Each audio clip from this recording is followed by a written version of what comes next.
So, what tools and traits are most valuable when it comes to the work of business analysis? There are three main categories that we should look at: analytical, technical, and interpersonal. First, let's take a closer look at analytical traits and how they apply to understanding the present state, the first step in our role as a business analyst.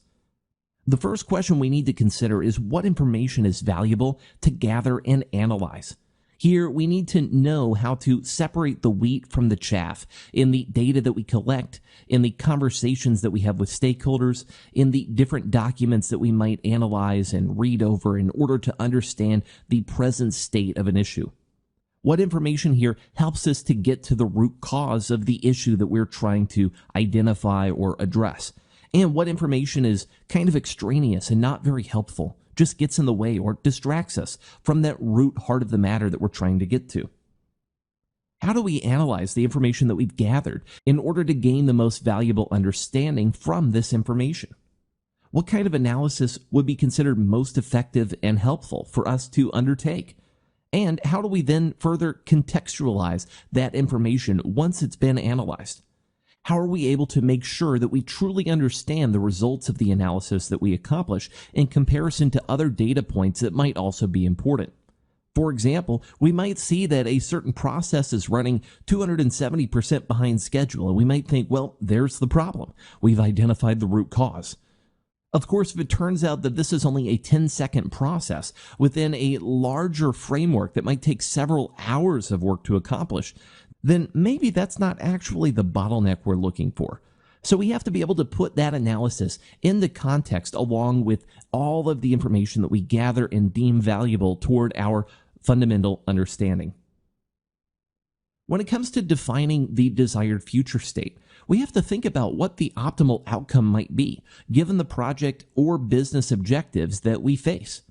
Now, we may not be directly responsible for setting many of these objectives. Rather, our job is to help define how to get to those objectives, how to complete them successfully. In other cases, it may fall to us to help to define what these objectives might be based on overriding business goals or overriding strategic philosophies that apply to the entire company or to our product line or our portion of the overall enterprise. What evidence do we have that this is indeed the optimal outcome based on those business objectives? Whether we've set those objectives or not, we certainly want to make sure that whatever we recommend gets us closer to those objectives and that those objectives are in line with the overall strategic philosophy of the enterprise. How can we ensure the proposed solution leads to the most optimal outcome? So not only do we need to be certain that that is in fact where we want to go, but that the solution we recommend can get us there. Further, how can we verify the solution remains aligned with business objectives as it's developed and deployed?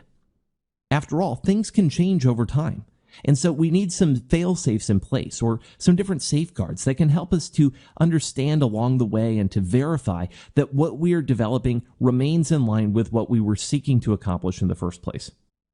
Analytical skills can also be important in determining how we get from the present to that desired future state. In this area, we need to look at some key information, such as the organization's current competencies.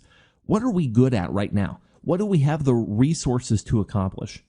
Furthermore, what competencies will be required to move us to that desired future state? What do we need to get good at? Or what type of talent do we need to acquire? What sort of resources do we need to have in place in order to meet that future state objective that we're helping to set? Further, we also have to question whether the expected benefit of that future state will exceed the expected cost, given where we are right now and where we need to get to. After all, if we could simply snap our fingers and have a magical solution to a problem, then that would be great. No one would stand in opposition of that. However, if we're going to get bogged down from a strategic standpoint, or if we're going to have to spend more money than we can eventually save, if the return on investment is not sound, then we may make a recommendation that no action actually take place. And so we have to verify that that expected benefit will in fact exceed the expected cost that we project. Key tools and skills within the analytical area include, as you might expect, analytical skills, such as the ability to think creatively and to think critically, to be objective and to look at things from multiple viewpoints, to get the best understanding of where we are, where we want to go, and how we can get there. We need to have a knowledge of our business and our industry because these tasks will change so much in their particulars from project to project, from topic to topic, and industry to industry. We need to have organizational skills so that we can compile and understand and harness all of this information that we bring into the fold here. If we don't have some sort of way of keeping track of this information, it will be very difficult for us to analyze it and to leverage it in a way that can give us a better understanding. Finally, we also can benefit from project management methodologies. Having an understanding of the project management lifecycle and different ways that projects can be accomplished can not only help us with our miniature project of business analysis, but also in understanding how to put that analysis in the context that a project manager will need in order to succeed in bringing that solution to life.